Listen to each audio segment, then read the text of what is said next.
through a law firm and not accurately or fully disclosing the money was for the Trump dossier. It's really frustrating. The House Speaker put the Bureau on notice. And they've been stonewalling.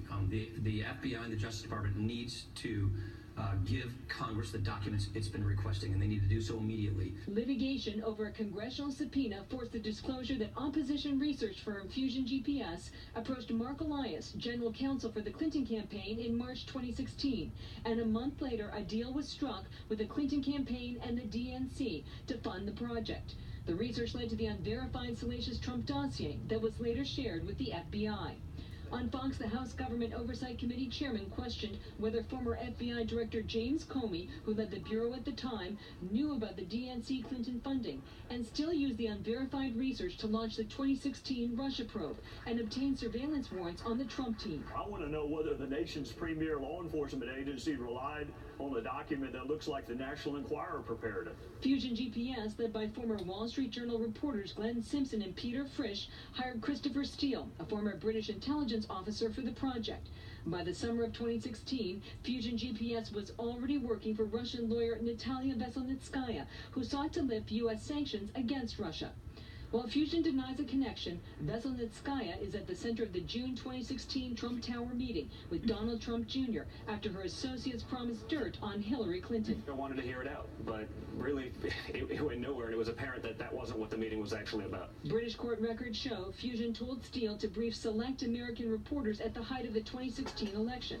And by December, Steele shared the Trump dossier with British intelligence. Former Clinton campaign spokesman Brian Fallon said he didn't know about Steele or the dossier, adding if he had known, he would have urged reporters to investigate. The former DNC chair said she was also in the dark. I wasn't aware of the arrangement at all.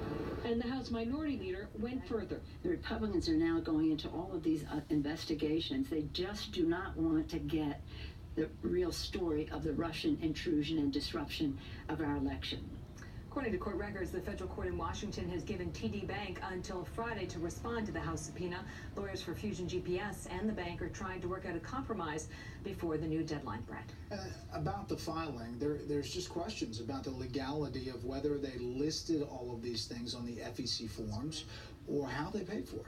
Look, the MO for Fusion GPS is that they use law firms as cutouts, and they're able to really shield their activities through this attorney-client privilege. It looks in this case that we may have another situation where the law firm was used to really cloak where the money was going, but at least based on the complaint tonight, they were not fully responsive to how this money was being used, calling it legal services when it was really for this opposition research. We'll follow it. Catherine, thank you. You're welcome. The Trump-Russia collusion narrative has obviously been a mainstay of mainstream media coverage for months now. Correspondent Doug McKelway looks at where we are right now and how we got here. Have you no sense of decency, sir, at long last? Russian collusion in American politics is as old as the Cold War. But it took on new urgency when in June of 2016, the Democratic National Committee announced its servers had been breached by Russian hackers. On July 22nd, WikiLeaks began publishing 20,000 hacked DNC emails embarrassing the party and its candidate Hillary Clinton. Days later, then-candidate Donald Trump fueled the fire, in effect asking Russia to spy on his Democratic opponent. Russia, if you're listening, I hope you're able to find the 30,000 emails that are missing. A narrative began taking shape that Trump and his allies had colluded with Russia to influence the election and defeat Hillary Clinton. It would not only be a serious crime, it would also represent one of the most shocking betrayals of democracy in history. Then, the unexpected happened on November 7th, 2016. Donald Trump will be the 45th President of the United States. With only 10 days before the inauguration, the website BuzzFeed released the so-called Trump Dossier, compiled by the political opposition research firm Fusion GPS and its source, Christopher Steele, an ex-British spy stationed in Moscow. It included, quote, enough embarrassing material on the now Republican presidential candidate to be able to blackmail him if they so wished. The administration never wavered in denying the dossier's substance and all accusations of collusion. This Russia thing with Trump and Russia is a made-up story. It's an excuse by the Democrats for having lost an election. that they should have won. Right up until this interview aired Friday, Trump's presidential opponent stuck to the collusion narrative.